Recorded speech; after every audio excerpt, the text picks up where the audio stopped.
ഒരു കഥ കേൾക്കുമ്പോൾ അവർക്ക് അതിലെ കഥാപാത്രങ്ങളുമായി സ്വയം ബന്ധപ്പെടുത്താൻ കഴിയും. ഇത് അവര് വലിയ മാറ്റത്തിന് വഴിയൊരുക്കും. ഞാൻ ഈ കഥകളിലൂടെയാണ് കാര്യങ്ങൾ പറയുക. ഇപ്പൊ എന്നോട് സംസാരിക്കുന്ന ആൾക്കാര് എന്തെങ്കിലും പറയുമ്പോൾ ഞാൻ സസ്പെൻസ് വെച്ചിട്ട് പറയും. ഇതെന്താ പറയുന്നത് ഒരു പിടുത്തമുണ്ടാവില്ല.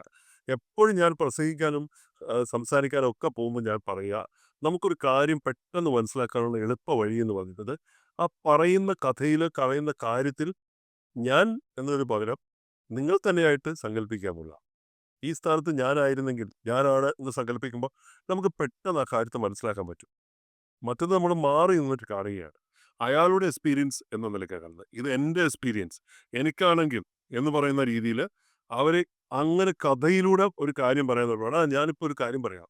ഇങ്ങനെ പിന്നെ എൻ്റെ ഒരു ഫ്രണ്ടിന് ഇതേപോലെ സംഭവിച്ചിട്ടുണ്ട്." "ഏ? എപ്പോ?"